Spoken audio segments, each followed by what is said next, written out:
This lecture has been made available to you courtesy of the American Numismatic Society.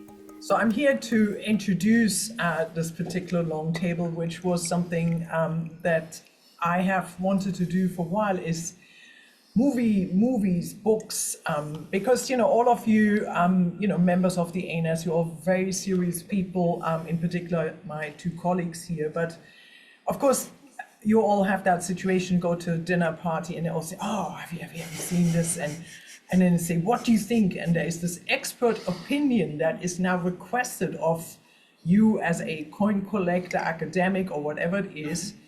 And Gladiator II, Gladiator 1 being one of my favorite movies that I saw 3 nights in a row with a very distinguished ANS fellow, David Vegi, when we were very young. And I said to them, and this time I saw with Lucia, Gladiator II, we went after work. And the idea here is that we can all learn from our 2 very distinguished colleagues who will explain something to you. And we hope to do a few more of these movies, book reviews, so stay tuned. And I'm going to remove myself. Thank you. Thank you. Thank you. Thank you. Thank you. One thing is that, and this is somewhat new, is that we would like all of you to feel free to intervene whenever you like. So this is a slightly different format than other long tables that we've done. So please feel free to interrupt us. Of course, we got a little bit enthusiastic, as usual, a lot of material. But this is really, for us, imagine like we are really at a dinner table or lunch table and discuss about this. Right, yeah. So we've got a lot to go through. I think what we'll well, first of all, I want to make sure that everyone here has either seen the movie or is expecting to have spoiler alerts if you haven't seen the movie, because we will be talking, of course, about the content. But in general, we'll kind of, I think, focus on the characters. And then, of course, later on, we'll talk more about how the games are represented and the flooding and the rhinoceros and all those things you saw in the film. But as Lucia said, feel free to interject or ask questions or whatever at any point in time. Should we go ahead and start the PowerPoint? Yes, exactly. Yes. Just to get us going? Okay. All right. So. I need. Oh, no. It's not working. It is here. There you go. Okay. Yeah, so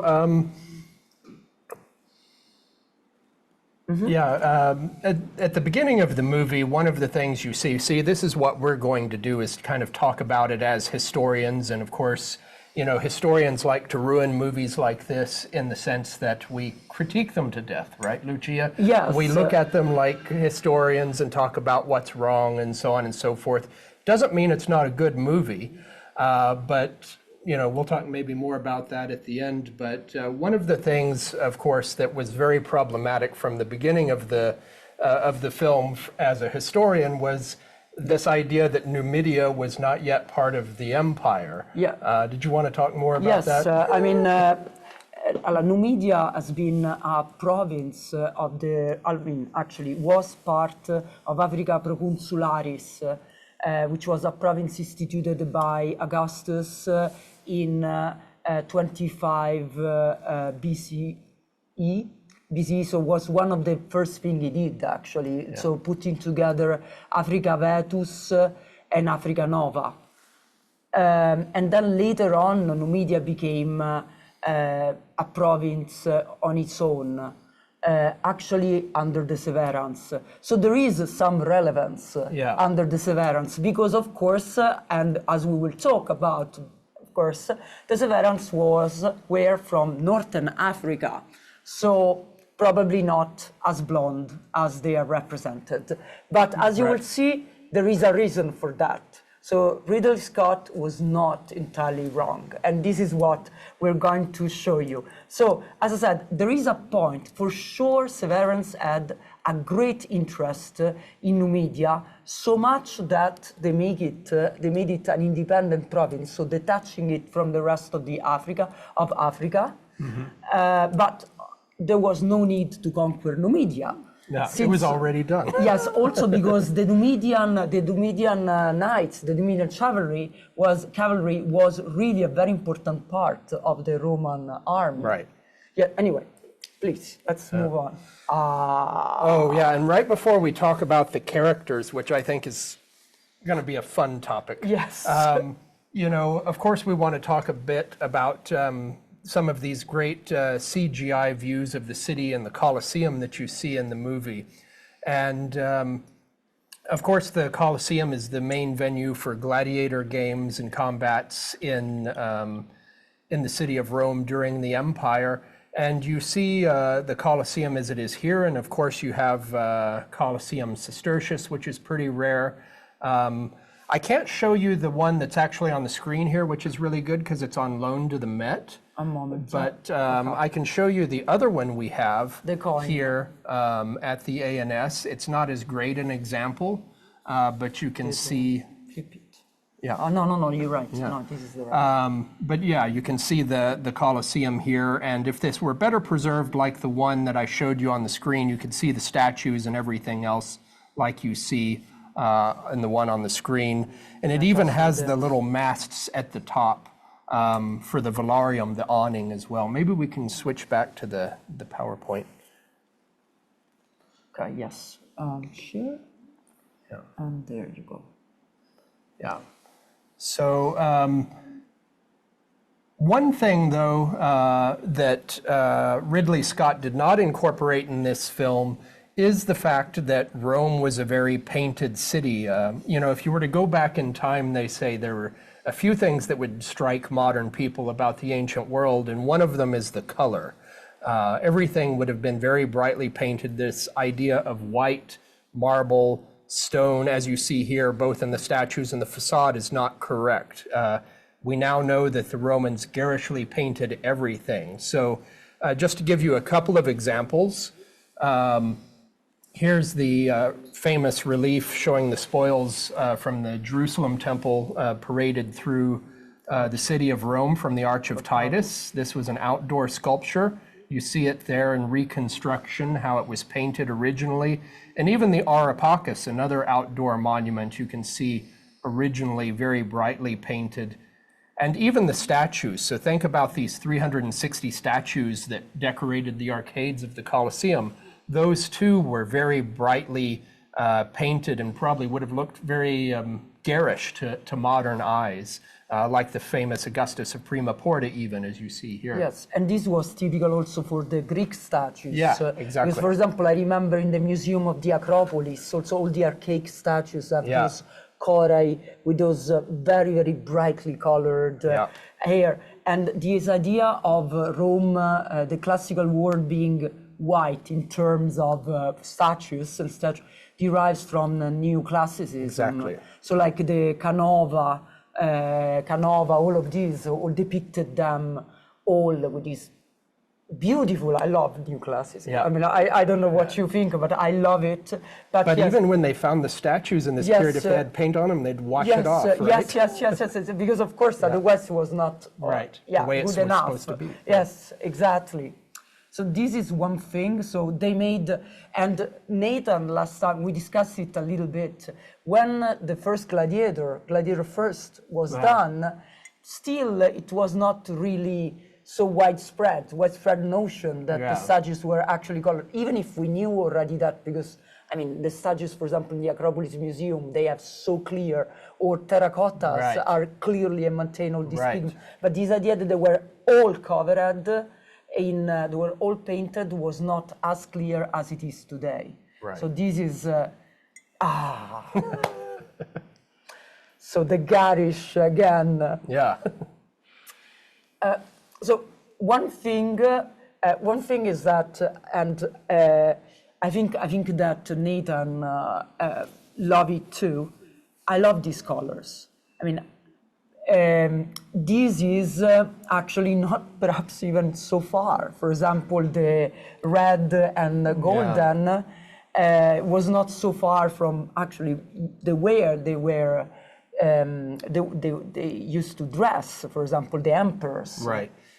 So this is actually not wrong at all, even if, once again, the idea of Ridley Scott perhaps has more to do with, I don't know, Klimt. If you think about Klimt, the Athena Palace, that has exactly this kind of, I don't know, black and gold, really that kind of aesthetic seems more Klimt than Roman.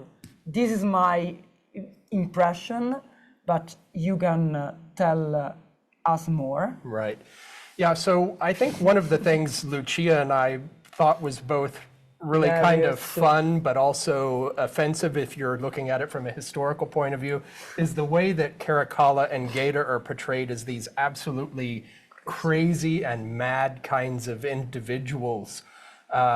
You know, which certainly the historical sources... They were not sources, the nicest ones. Right, yeah, and they're kind of cruel according to the historical sources, but certainly not crazy, absolutely mad as they're shown in the film. But Lucia found this great quote from Ridley Scott here that explains his thinking of why he was portraying them as mad, which is that, you know, wealthy people drank from lead pipes, but, you know, in fact, the entire city drank from lead pipes. And still, we Romans drink some lead from some lead pipes, because we know that some of the Roman aqueducts are still, still in use in Rome. I mean, you can perhaps argue that Italians are not the most normal people, but let's say that lead pipes, exactly, like there was immediately, the calcium deposit was immediately formed. So after, I don't know, like what, a week, the lead would not be in contact with water anymore. Yeah, so it's really not so dangerous. You know, if from a modern perspective, what might have been more dangerous in the ancient world is, of course, this this lead glazed cooking ware that they would use. And we know that the Romans actually loved this kind of stuff because it sweetened the food. So, but then again, this was not something that just affected emperors, but everyone, right? Exactly, and also let's think about the makeup. That also, of course, famous Queen Elizabeth I used to wear. You know, like, of course, which would whiten your face completely, and that was all done with lead. So let's say they were more things. And of course, the fact that, so no wonder they were crazy. Now, we will argue, in reality, that they were exactly cruel, for sure, but not necessarily crazy. There you go. And of course, these guys don't look anything like they probably did in antiquity. I think Lucia already mentioned that Caracalla and Gaeta were the sons of Septimius Severus, who was from Libya, so he was from North Africa. And Julia Domna. Yeah, and Julia Domna, their mother, was from Syria. So these are not Italians, these are not Europeans, these are Libyan and Syrian origin, or where these two come from. And Macrinus was from Algeria. Yeah. So, I mean, Macrinus would make some sense, but otherwise they're cast in some way not in the best way. But, and this is what we want to show. We cannot move it. We want to show you that I think that Ridley Scott had in mind these incredibly beautiful paintings of Alma Tadema, who is one of the pre-Raphaelites, who dedicated a whole cycle of paintings. I think there are 10 of them all around the world. Most of them are at the Tate Modern. And sincerely, they're one of my favorites. I love it. Where, as you can see, there is this idea of decadence, and most of the people are somewhat blondish, while the real appearance of the Severans can be seen in this tondo, in this painted Severan family portrait. We don't know precisely where it comes from, but it's now at the Alte Museum in Berlin, where you can clearly see that Septimius Severus is dark-skinned, Julia Domna a little bit less, but still for sure. As you can see, Caracalla and Gaeta here, the portrait has been cancelled because after Gaeta was murdered by Caracalla, he was also damned to the damnatio memoriae, so he had to be cancelled from, for example, portraits. And as you can see, that's the case here. Right. Yeah, and this portrait, we don't know exactly where it's from. A lot of scholars have compared it to the Fayum portraits, the mummy masks, and since this is so well preserved and painted wood, it probably does come from Egypt or something like that, a very dry climate where it would have been preserved. And this was also kind of an Egyptian convention to separate, to differentiate men from women by showing men as darker skin and women as lighter skin. So they might have even made Julia Domna appear more pale than she might have originally appeared or something like that to differentiate the sexes. And the same with the children, to give them a fairer complexion. You are absolutely right, because I think about also Roman parietal paintings, wall paintings. You have exactly the same conventions. Exactly. But at the same time, I would say this would be, sorry, but you can see with this guy, that since this appears really like the Fayum portraits, the Fayum portraits are incredibly realistic. Right. And so it doesn't seem to follow necessarily what are the diktat of normal Roman painting. But this would be only my idea, because you're right, they look remarkably like the Fayum portraits. And I would say that probably they have the same encaustum technique. It is, so it's encaustic, Yes, so, okay, shall we move on? Of course, Okay. Just one thing, and I will show you some coins, because we have some beautiful coins, and please talk to us, if you like. Geta, was not killed the way he is portrayed in the movie, but was nevertheless killed according to the sources. It is true that the source that talks about the murder of Geta is Dio Cassius, who really hates the guts of the Severans and tells them, another thought about lead is that mercury leads to crazy behavior. Lead did that other thing to the body, causes cancer rather than making people crazy. Yes, you're right. You're absolutely right. Thank you for this. You're absolutely right. That's why you say mercurial for somebody who has mood swings. Yes, thank you for this. So anyway, Geta was killed very early on. The two, Caracalla and Geta,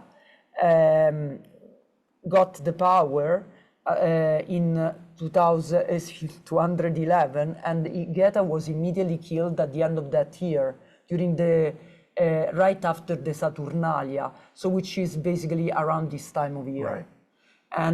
And he was killed according to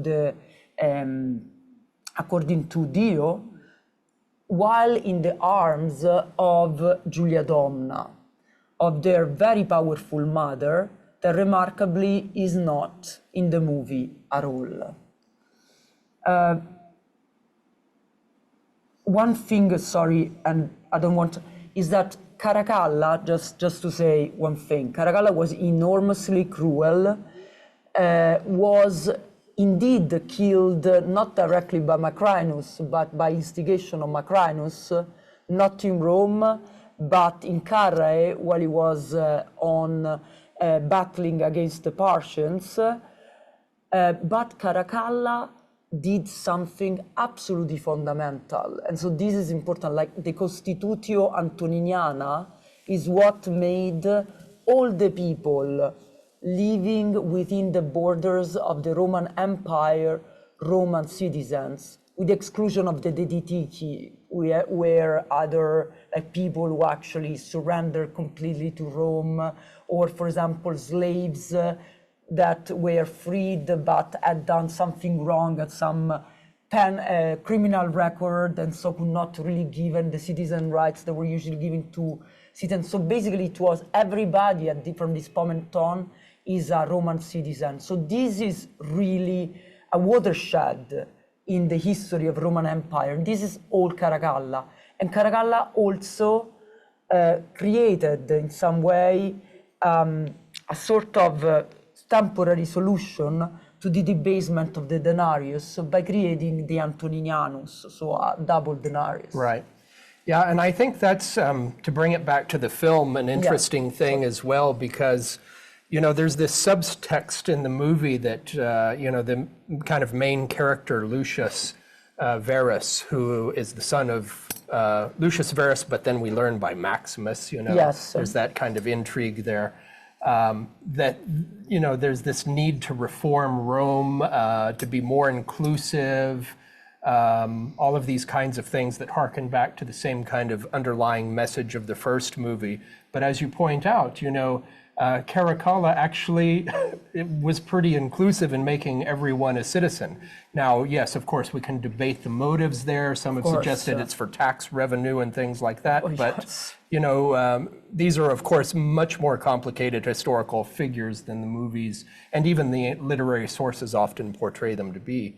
Let's show them some faces. Yeah, here's Gaeta. Yeah, there we go. Can we say how beautiful this coin is? That we have a great collection. If these people joining us today, our members, don't know we have a great collection, then you definitely need to come and check it out sometime. Or many of our great coins are up at the Met too, like that Colosseum Sestertius I couldn't show you. While we've got the camera on, why don't I also show a couple of other portraits real quick? Look, this is, I think... This is Julia Domna. So this is the mother of Caracalla and Gaeta, and the wife of... a moment, just you need more light. There you go. So Julia Domna, who unfortunately doesn't appear in the film. I think she would have been a great character to have in the film. She had the best hair. I mean, actually, at a certain point, it was really certain that it was a wig. She has the famous melon frisure, this sort of fantastic dreadlocks. So this is really a typical thing of Julia Domna. There's actually some debate about whether the hair was a wig or not, and there was some good articles in the American Journal of Archaeology some years ago about this.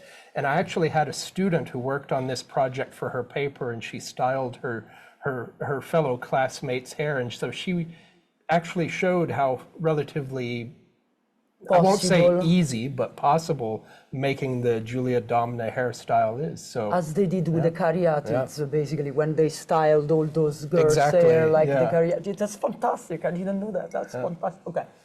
So here's a Caracalla.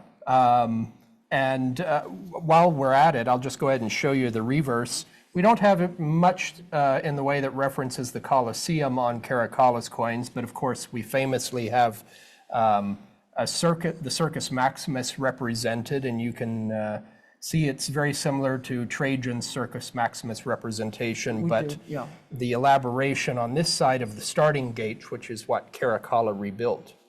Also because the Severans built for themselves, they had a fantastic spot because they rebuilt the house, Domus Severiana, with a fantastic view on the Circus Maximus, with the Septizodium, which was this monumental fountain. Right. It still is, we still use them with for big concerts, the Circus Maximus. Oh yes, when the Rome soccer team in 2001 finally won our national championship, the great actress, the Italian sex symbol of the time, Sabrina Ferilli, famously did a half striptease on Circus Maximus, and there were I think there were 200,000 people there. Wow. Yes, so more than the Romans, but anyway, so sorry for this. So, well, I think, we've kind of already talked about Macrinus, and I forgot to show you his portrait, but I'll do it later when we break again. But I think it's important to show that coin. Maybe just so we don't fall behind, we can keep going, and then I can show next time we break to show coins. Does that work? Yes, one thing we wanted to say about this is that I had personally no problem with the fact that Caracalla and Gaeta were blonde, where they were not supposed to be blonde. Right. That's not a problem. But what is problematic for me, that's the only really problematic thing as a person, not as an historian, that I found in the movie, is that the only person of color in the movie is represented as a former slave. Like, first of all, this is factually wrong, because we know from Herodian that Macrinus was somewhat of an exception, but only because he was of equestrian state. He was a knight and not a senator, but definitely he was not a former slave. So the thing is that really here Ridley Scott made not a historical mistake that who cares, we're just here for fun, but this is really a problematic mistake, because it's the idea that if he's black, he has to be a former slave. Yeah, it's a very modern European American way of looking at slavery, where it was based on race or ethnicity, as opposed to, of course, in the ancient world, where conquered peoples were slaves, or people who didn't have citizen protection. So yeah, that's a very good point. Okay, so let's move on, because we have so much. Oh my God, Lucilla. Alors, just one thing. Lucilla had, while Lucilla actually was married to Lucius Verus, so she could have had a son called Lucius Verus, but in reality he had with Lucius Verus 3 daughters, and the only son she had was for her second husband that apparently she hated, and that's why she convinced him to organize a plot against her younger brother Commodus, but Commodus in 182 got both of them killed.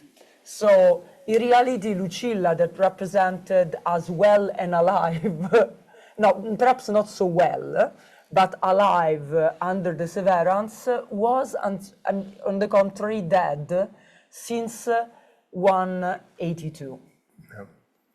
And one thing, and then I'll let Neda do the speech, because this was, I mean, I know that this is not so much fun. These are brick stamps, which, by the way, we really need to, that's what archaeologists use to date to the year the buildings.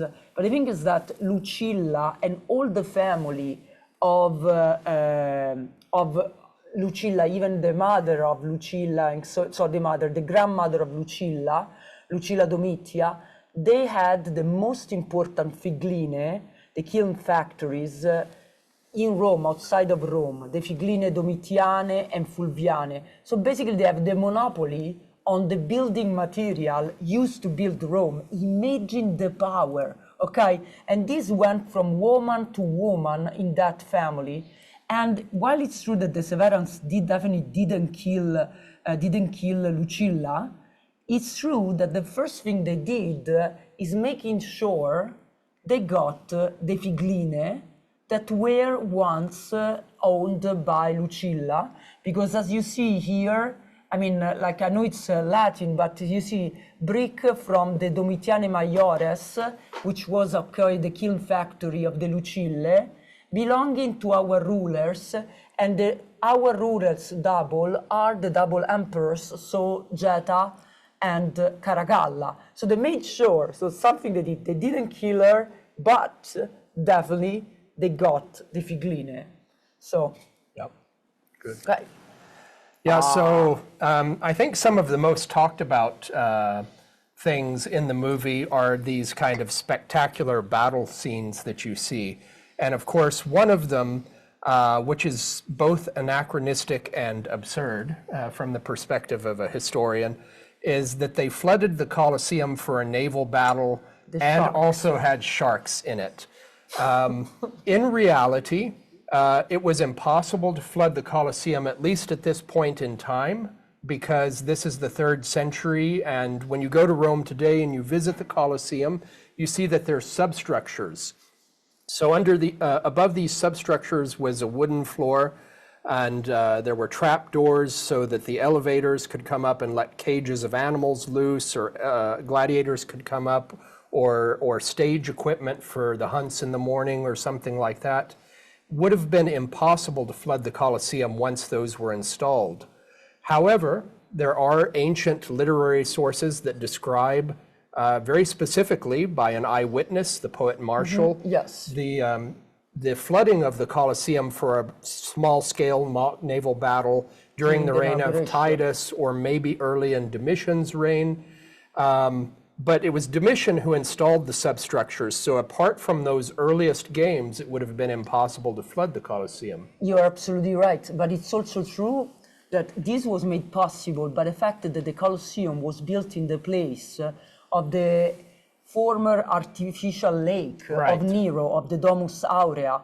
So basically the Flavians, before building the understructure of the stage of the Colosseum, had probably access, because the big thing here is, okay, let's imagine you don't have all the understructures, but how do you flood it? And the reason, and they could actually flood it because that used to be an artificial lake. Right. So, because that's what the Flavians, the idea of building the Colosseum exactly there, where it is the Amphitheater Flavium, is because, of course, that was part of the Domus Aurea of Nero, and the idea was giving back to the people of Rome what Nero had taken away. Right. And so it made sense to make use at least of the water pipes that were there. Exactly. Yeah, and this is one of the things modern people are very interested in popularly, is this idea of flooding the Colosseum, which of course would have been a great spectacle, but I think it was maybe, I don't know, potentially underwhelming to the type of naumachia you would see in the purpose-built basin on the Tiber River. Yes. There was a naumachia of Augustus where you could actually have full-scale naval battles with full-scale ships. You can't put full-scale ships in the Colosseum, so much smaller in scale. The reason you did it in the earliest games in the Colosseum was because you could, to demonstrate kind of the emperor's ability to flood and then have the water drained away, and then you have, you know, battles on land with the gladiators. So it's just so you can. Yeah, to use Nero's structure for the delight of people, really. Like, there is a very strong ideological symbolization. Absolutely. Symbol there.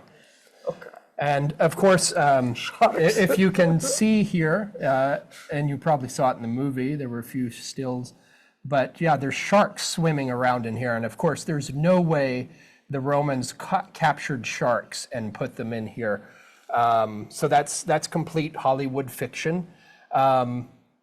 We do know that other amphitheaters outside of Rome and in different parts of Italy had some waterproof basins for aquatic displays, but most often you would put in there, you know, you would often have swimmers and maybe synchronized swimming and that kind of thing during shows, or for animals, you would display crocodiles and that kind of thing brought from Egypt, but certainly not sharks. Yeah, crocodile would have been possible. Yeah, Sharks, sharks not possible. Yes, exactly. Crocodile, okay, no problem there. But Marshall says that actually they tried with a rhinoceros during the inaugural games, but apparently this rhinoceros went crazy and went against an elephant causing, during the inaugural parade, causing all sorts of mischief. And then when it was time to actually fight in battle, the rhinoceros was completely calm, and was impossible to bring him to actually do something. Yeah, absolutely. There's actually several epigrams by Marshall about this rhinoceros that appears many times during the inaugural games in the Colosseum in the city of Rome. And of course, rhinoceroses throughout Roman history only very, very rarely appeared in games in Rome because they were incredibly difficult animals to capture and then transport across the Mediterranean. So exorbitant costs involved. And so you dare not kill a rhinoceros either. You keep it around for many shows. This image here of the gladiator riding the rhinoceros, I think, is also a fiction. Yes, I don't think you could ride a rhinoceros, but something. There were rhinoceros a few times in Roman history, but not like you see in the film, I think. Maybe we can switch to the camera. Yes. And I see there's a question. Sharing. Yeah, I see there's a question, but we'll get to it after we show a couple of coins. So to backtrack a little bit, here's our great portrait of Macrinus. By the way, Macrinus was killed almost immediately after 1 year because his victory on the Parthians was considered absolutely inconclusive. But I love, and that's why we're showing it, not just because it's a fantastic aureus, but you can read here Victoria Partica, so Parthian victory, which was actually the reason why, in the end, the main reason why, in the end, he was killed. So it's somewhat ironic. It definitely is. And then here's Lucilla. There is another, yes. Yeah. This is Lucilla, and I would like you to show even the reverse, in this case of this Stertius, where you can read fecunditas, fecundity, because she has, in this case, 3 daughters, okay? When she's Augusta, and having 3 children for a Roman woman was absolutely fundamental, because since Augustus, the use trium liberorum made sure that then a woman did not have to have a legal guardian after that. So the fact that Lucilla had 3 daughters from Lucius Verus also guaranteed her the use trium liberorum. Right. And now the rhinoceros, there is, of course, this great quadrans of Domitian from around, I guess, 82, 83, something like that, which coincided with early games that Domitian held in the Colosseum. So this was just a couple of years after the Colosseum was built. And this is actually a historically important coin for the interpretation of Martial's Book of Spectacles, because it has long been assumed that what he is describing is the inaugural 100 days of games held by Titus. But there's actually a debate whether or not this Book of Spectacles, these poems, are dedicated to Titus or to Domitian, because the emperor is only referred to as Caesar in the epigrams, and some of the language sometimes suggests maybe it's Domitian. Also because Titus died in 81. Exactly. Yeah, so it's hard to tell, or maybe it's amalgamation of both emperors.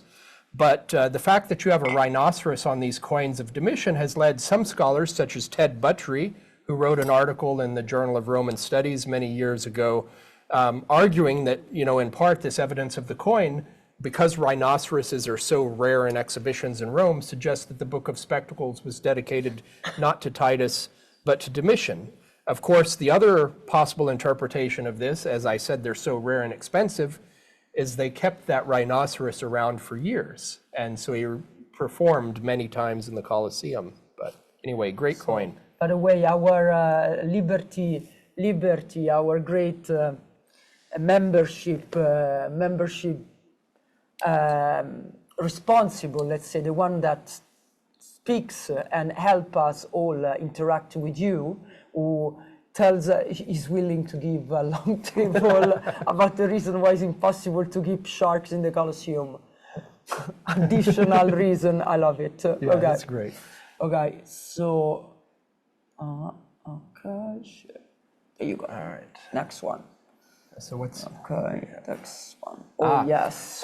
So yeah, you don't get much of a sense of this, and of course it's not the point of the film to give an accurate sense of the way the games progress, but when you had a day of games in an amphitheater, there was actually a very rigid program since at least the time of Augustus called the Munus Legitimum, the legitimate Munus, the legitimate games, which started early in the morning with a religious procession, as you can see in this relief from Amiternum, showing images of the gods and goddesses being brought in to watch the games in the amphitheater. And you'd have some of the performers, like the gladiators and the animals, maybe sometimes in this procession as well.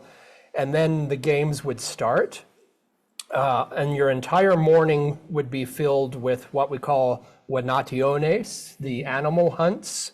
And so it wasn't necessarily gladiators in the traditional sense that we think of that fought animals, but specially trained hunters who fought animals. So if you were a condemned criminal who was sentenced to a punishment other than death, you might be sentenced to a gladiator school, but you might also be sentenced to a school for these hunters that would fight animals in the arena. So that would be the other path.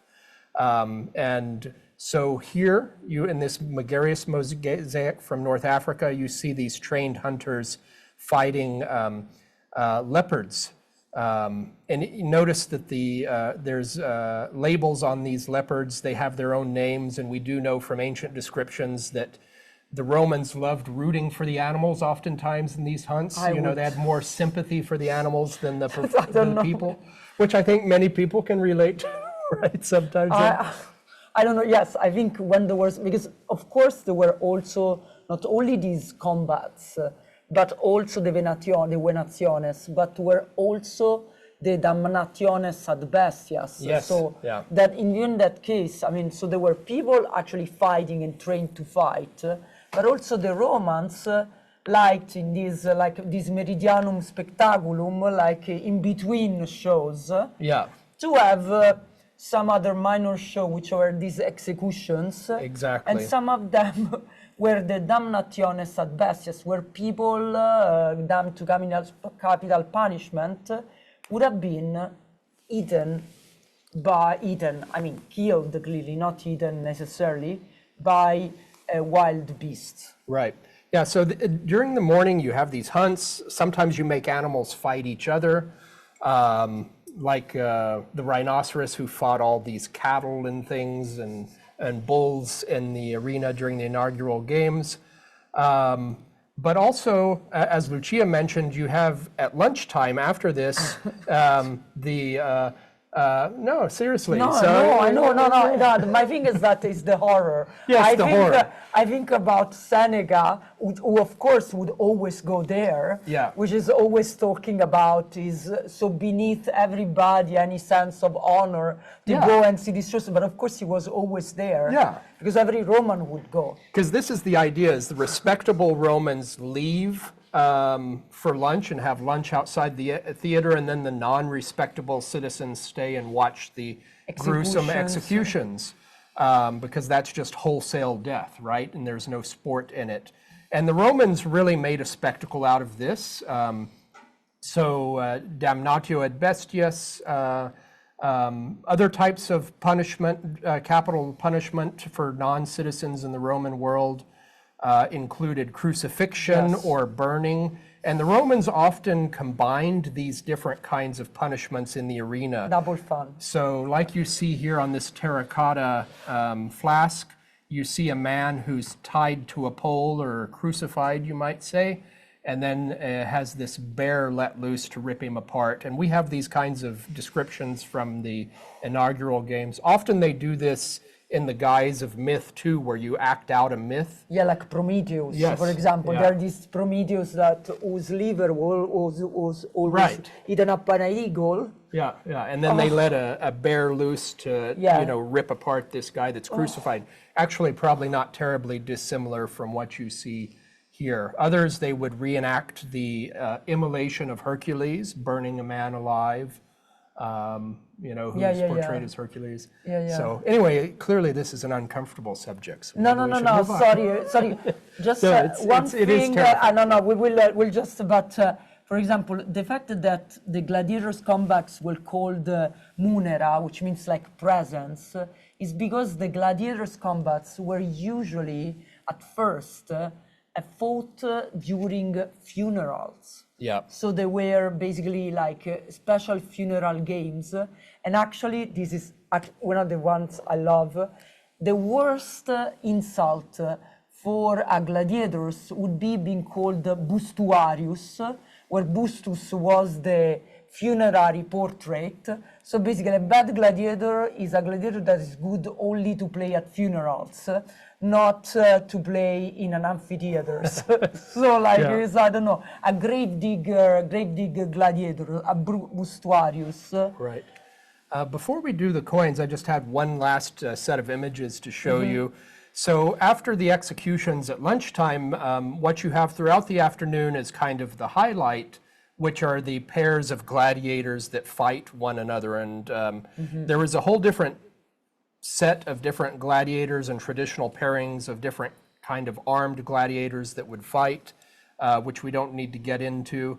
But this is what would occupy your afternoon. Hollywood always makes it seem, and popular culture always makes it seem like gladiator fights always ended in death, which is not true.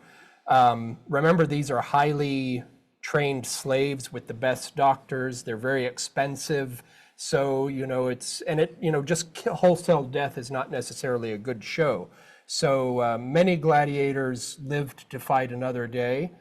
Some lived long enough to be able to buy their freedom or to be freed even.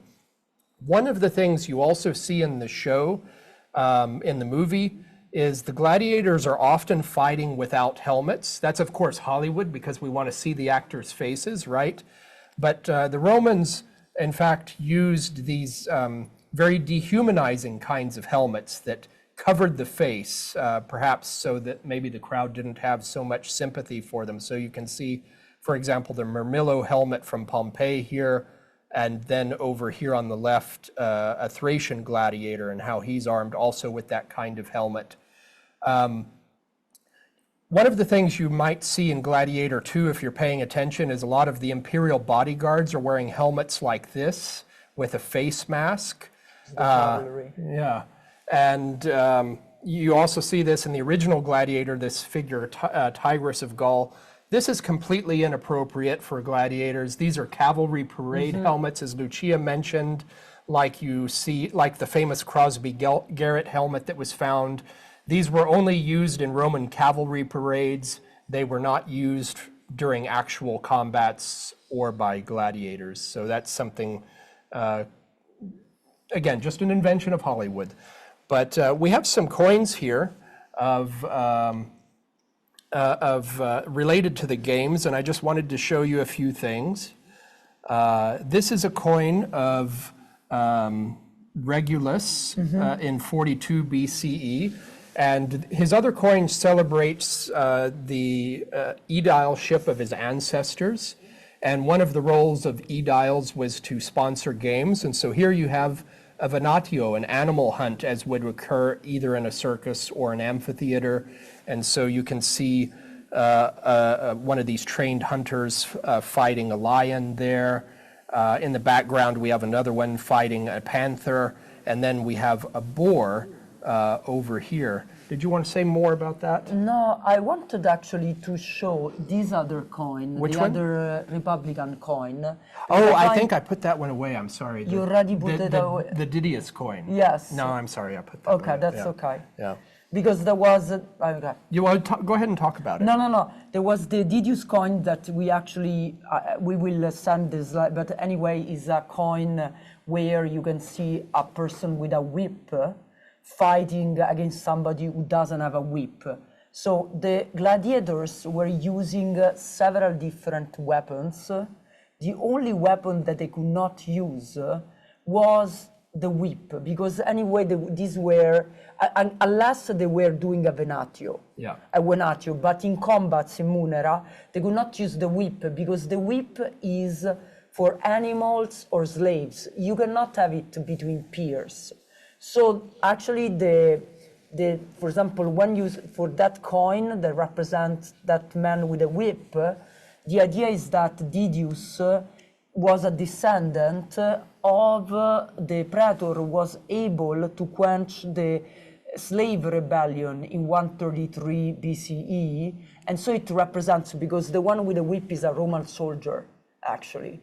And so the idea is that that is the Romans whipping away the slaves, because you can whip shadow, which is a horrible thing, of course, but animals and slaves alike. So that's why, in reality, even if Crawford thought they were gladiators, in reality... Yeah, so if you look at the advertisement for this long table, you'll see that coin as the cover of it, if you're not sure which coin we're talking about. Can we switch to the camera, guys? Yeah, so I just wanted to show a few other coins related to shows in the Colosseum. So this is a coin of Titus. So it's contemporary with the Colosseum coin, contemporary with the 100 Days of Games that inaugurated the Colosseum. when you read Martial's spectacles, you read about elephants in the Colosseum. And so we have an elephant on these contemporary coins, which are, maybe those same elephants that Martial was seeing. And they do these spectacular things like perform for the emperor and kneel before the emperor's box because they recognize him as a god. And you do have these appearances of elephants, not elephants, elephants that appear from time to time on Roman coins. This is one of Antoninus Pius with the legend Munificentia, munificence, which refers to the imperial generosity of giving during giving of games and so on. I mean, we have, of course, elephants are also referred as Africa. So we have, of course, in this case, since it's written munificentia, generosity, clearly has to deal with the ludi. But in several other cases, even under the Severans, actually, you have several elephants that are clearly connected to Africa. Exactly. So it's super interesting that. So. Yeah, you always have to pay attention to the context of these images, of course. Then, of course, under Philip and Philip II and Philip's wife, you have this extensive series of coins with depictions of various animals that appeared in the arena, referring to the secular games and the millennial celebrations of the foundation of Rome. And even here you can read Seculares, which gives you that context of the secular games. And so here is a lion, which must have appeared either in the circus or the arena on a coin of Philip. Because under Philip I was celebrated the 1,000 years since the foundation of Rome. So for that was fundamental. So that's why Philip I, the Arab, so-called, was the one who produced these fantastic coins. Yeah. Right. Yeah, and I love this one here. This one shows a hippo. We actually have a few coins. Some look a little bit more like a hippo than this one, but I thought this was interesting because it's a weird-looking hippo. But you do have variation. And remember that the people engraving these coins didn't necessarily regularly see these animals unless they saw them in the spectacles, which is maybe why you see some variation in these representations. But for example, the rhinoceros under Domitian, that guy had certainly seen the rhinoceros. Absolutely. So that is very interesting, detailed rhinoceros. So like that's really realistic. So. Yeah. And then just one more from this series I want to show you. You have a stag. And, this is something that a lot of people don't really necessarily know, is that you also have pretty common animals like rabbits and stags that appear in amphitheater games or in hunts. And, they weren't necessarily hunted by the trained hunters, but you might let a pack of dogs loose to attack them and kill them or something like that. And you do see this in Martial's Book of Spectacles, where dogs are let loose to tear apart deer or I think even rabbits, right? Also for the same mythological representation, because it's the death of Actaeon, this famous guy who unfortunately saw Diana naked, and because of that he was turned into a stag and killed by his own dogs, always because such nice kid he was. Okay. And just one final coin to show you. This doesn't relate to the amphitheater, but again shows the different places certain kinds of spectacles could take place. Animal hunts and fights could take place not just in amphitheaters like the Colosseum, but also the circus. And this coin of Septimius Severus is sometimes misdescribed as representing a naumachia or something like that. But if you look very closely on well-preserved specimens, you can see on the deck of this ship are actually monuments from the barrier of the Circus Maximus. So what they had done in this set of games by Septimius Severus, and these are actually described in the historical sources, and also an inscription that uses this same language of Laetitia Temporum, is they had made the barrier of the circus actually look like a ship, and they rigged it to fall apart, and then spectacularly all of these animals jumped out, and then they had a hunt. So it was, part of the spectacle. And on the, so you can see the animals running around here in the foreground of the ship, and then you also see chariots, referring to the chariot games that took place in this spectacle. Beautiful. Great coin. Anyway, I think we've got about 5 minutes left. So first of all, if Liberty, if Liberty wants to tell us, since she's a marine biologist, why is completely impossible to have sharks, apart from the fact that the Romans were not able to capture them because the sharks in the Mediterranean are too small. Because actually I saw sharks in the Mediterranean, very small, they're actually pretty cute. Liberty, you want to give us some pearls of wisdom here? Well, I really don't even know where to begin. Like the fact that, let's say like the Colosseum was flooded, it would most likely be fresh water, first of all. So the sharks would not tolerate that for very long.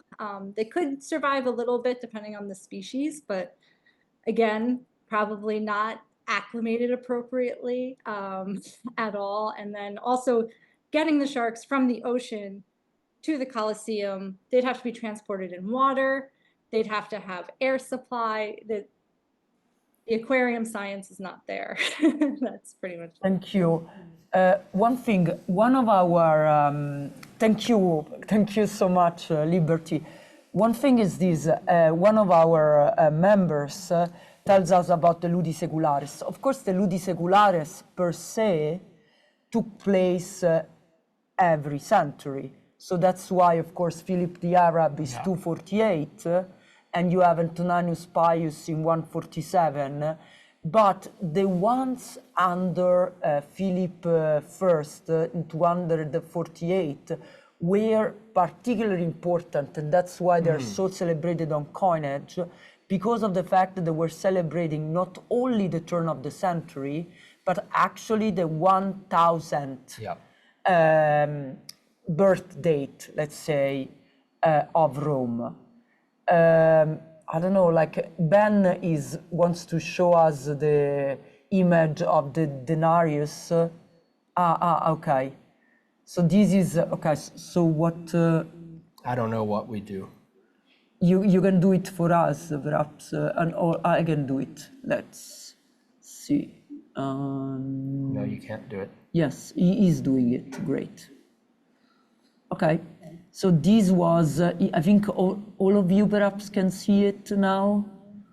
You see, this is the soldier with a whip. So the one we were referring to. Thank you, Ben. Okay, this we can... I think we need to stop the share. Yeah, stop the share. Yes, here. Okay, no. Here. Oh, it's someone else's share. Okay. We can stop this share, I think. Are there any questions? We succeed even today to speak. Any advice on respectable study on gladiators? I'm currently considering buying the real Gladiator. I mean, here you are the expert. I'm not familiar with that book. Yeah, do be careful because there's a lot of bad books on gladiators. One very good book, and I used it when I taught a seminar on the Colosseum and sport and spectacle and things, is by... Fagan? For example, Garrett Fagan. Fagan is good. The Lure of the Arena. But that one's more about the psychological response of the crowd.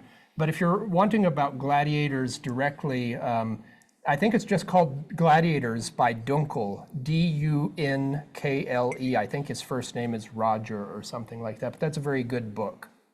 And also there are a lot of very interesting archaeological reports about gladiators' cemeteries that have been found. They are fundamental because, for example, they tell us firsthand, for example, the diet, the fact that they have exactly access to fantastic care, so that we have, for sure, a cemetery of gladiators which was found, one in York, two that were found sort of recently in Yeah. Turkey, one in Ephesus. So there is now a lot of study, even archaeological study, about the Colosseum. I have to say that according to me, if you can find it online, the English translation of the catalog of the exhibit that took place, I know it's crazy, it's a long shot, 2004, that it was called Blood and Sand, Sangue and Arena. I can send it to you because that was a magnificent exhibit in the Colosseum about the life of gladiators with materials coming from all over the world. And I think that was the best I've ever seen. And the catalog was really curated by the best scientists at the time, including archaeological reports, and there were all these pieces, Sangue Arena. So I can try, I mean, I have it in Italian, cannot be too helpful, but I know that there was an English translation for that. Right. Because it was one of the most wildly popular exhibits in Rome, I think, the exhibit of the decade, yes. Yeah. I saw Rebecca asked about defaced portraits and asked if there were any on coins, like the erasure of Gaeta from that painted family portrait we saw. I don't know about Gaeta specifically, but certainly coins were often defaced. There's a lot of coins of Caligula where his image is obliterated or defaced, or you have graffito over it. And in fact, one of our colleagues, Dario Calamino, wrote this book about defaced coins. What's the name of it? It's called Defacing the Past, I think. I think so, yes. Something like that. If you're interested in that subject of defaced coins, defaced Roman coins, and that concept of damnatio memoriae, that's a good one. But usually the Romans didn't do that. Because not at the state level. Yes, exactly. Like it would imply a lot of work, and the Romans presumably these were private defacements, but. Okay, so regarding the Didius coin, I think I have a list of articles exactly on the Didius coin, because of course the Vulgata, which is usually what Crawford said, is that those are gladiators. But there have been a lot of scholarship in the last decade telling us clearly that they should not be considered gladiators. But I can specifically, if you send me an email, I'll send you the bibliography about this coin. Because it's very interesting, because it has to do, of course, with the slave rebellions, because if you see, it's also a very early coin. Okay, so it's, are there any questions? No more? All right. Okay. Thank you, guys. Thank you.